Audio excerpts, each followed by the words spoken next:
பாட்டி. மித்ரா, நம்ம சாமியாரு இந்த கோயில்ல நீ பண்ண போற பரிகாரம் எல்லாம் கொஞ்சம் கடுமையா இருக்கும்னு சொல்லி இருக்காரு.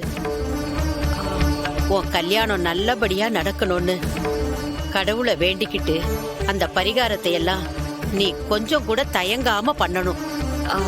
பாட்டி, ஆதிக்கும் எனக்கும் கல்யாணம் நடக்கிறதுக்காக எப்பேற்பட்ட கஷ்டமான பரிகாரமா இருந்தாலும் நான் பண்ணுவேன். புடவை எரிஞ்சும் இதுங்களுக்கு இந்த கல்யாணம் நடக்க போறதில்லைன்னு உரைக்கவே மாட்டேங்குது. ஏண்டி மீனா, இதெல்லாம் சரியா வரும்னு நினைக்கிறேன். யாருக்குமா தெரியும்? அவரு கோயிலுக்கு போகணும் கிளம்புன்னு சொன்னாரு. பூம்பு மாடு மாதிரி நம்ம தலையாட்டிட்டு நாமளும் கிளம்பி வந்தாச்சு. இதுல நீ ஏமா கருத்து கணிப்பெல்லாம் நடத்திட்டு இருக்க?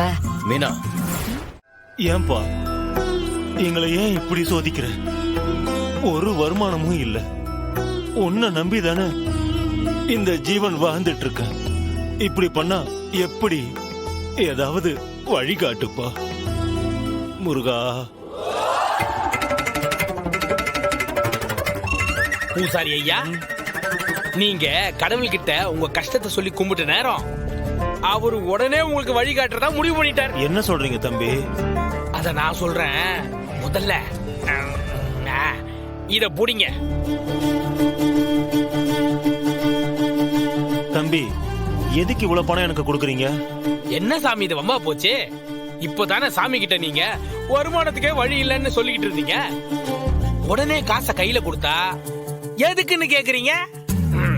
உங்க கணக்கே எனக்கு புரியல போங்க. எனக்கும் புரியல தம்பி. இங்க பாருங்க சாமி, இன்னும் கொஞ்ச நேரத்துல பரிகாரம் பண்றதுக்காக ஒரு குடும்பமே கூட்டமா வரப்போகுது. அந்த கூட்டத்துல மித்ரான்னு ஒரு பொண்ணு இருக்கு. அதுதான் இன்னைக்கு பரிகாரம் பண்ண போகுது. அந்த பொண்ணு மித்ராவால பரிகாரமே பண்ண முடியாத அளவுக்கு ஒரு முரட்டு பரிகாரமா பார்த்து கஷ்டமா நீங்க சொல்லணும். தம்பி, நீங்க என்ன பேசுறீங்கன்னு தெரிஞ்சுதான் பேசுறீங்களா? இதெல்லாம் சாமி காரியம் தம்பி. நீங்க நினைச்ச மாதிரி இஷ்டத்துக்கெல்லாம் பண்ண முடியாது. தேவையில்லாம அந்த கடவுளோட சாபத்துக்கு என்ன ஆளாக்கிடாதீங்க தம்பி. சாமி, நீங்க சொல்றதெல்லாம் வாஸ்தவம் தான். நல்லவங்க பண்ற பரிகாரமா இருந்தா நீங்க யோசிக்கிறது சரி. பரிகாரத்தை பண்ண போற மித்ரா அவ்வளவு சரியான பொண்ணு கிடையாது. ரொம்ப விவகாரமான பொண்ணு. இன்னொருத்தி புருஷனை கல்யாணம் பண்ணிக்கணும்னு வெக்கமே இல்லாம ஒத்த கால்ல நிக்குது. இன்னொரு பொண்ணு வாழ்க்கையை கெடுத்துட்டு தான் நல்லா இருக்கணும்னு நினைக்கிறேன். அவ்வளவு கேவலமான கேரக்டர் அவன். அப்போ தப்பு அந்த புருஷங்கார மேலயும் தானே இருக்கு. அட போங்க சாமி, இங்க கதையே வேற. அந்த புருஷங்காரனுக்கு தான் பழைய பொண்டாட்டியோட ஞாபகம் எல்லாம் மறந்து போச்சு சாமி. அத சாக்க வச்சுக்கிட்டு இந்த கல்யாணத்தை பண்ணி ஆகணும்னு கங்கணம் கட்டிக்கிட்டு நிக்குது அந்த பொண்ணு. யோசிக்கிறாரு. இப்படி இருக்கிற ஒரு பொண்ணுக்கு கடவுளா நேரா வந்து தண்டனை கொடுக்க போறாரு. நாம தான் கிடைக்கிற கேப்ல இந்த மாதிரி நம்மளால கொடுக்க முடிஞ்ச தண்டனை எல்லாம் கொடுக்கணும். இந்த பணத்தை கடவுளே உங்களுக்கு கொடுத்ததா வச்சுக்கோங்க. உங்க தேவையும் பூர்த்தி ஆயிடும், அந்த பொண்ணுக்கு தண்டனையும் கிடைக்கும். இப்ப நான் சொல்றதெல்லாம் ஒரு துளி கூட கலப்படம் இல்லாத உண்மை சத்தியம்.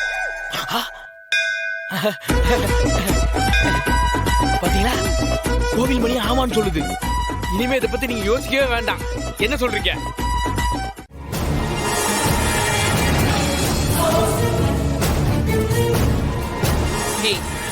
இங்க என்ன பண்ணிட்டு இருக்கீங்க? பார்த்தா தெரியல, ஜூஸ் குடிச்சிட்டு இருக்கோம். என்ன நக்கலா? இது என்ன வம்பா போச்சு? என்ன பண்றீங்கன்னு கேட்டீங்க, ஜூஸ் குடிக்கிறேன்னு சொன்னது தப்பா? நீ ரொம்ப ஓவரா பேசிட்டு இருக்க.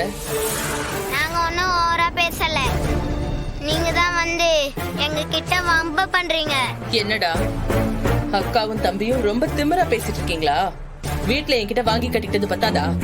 இங்க பாருங்க, வீட்ல நீங்க சொன்னதெல்லாம் நாங்க கேட்டோம்னா அதுக்கு ஒரு காரணம் இருக்கு. ஆனா ரோட்ல நீங்க சொல்றத கேட்க வேண்டிய அவசியம் எங்களுக்கு இல்ல. அப்படி சொல்லுக்கா, நம்மள தேடி வந்து அவங்க தான் வம்பு பண்ணிட்டு இருக்காங்க. டேய் பொடி பையலே, அந்த அளவுக்கு ஆயிடுச்சா?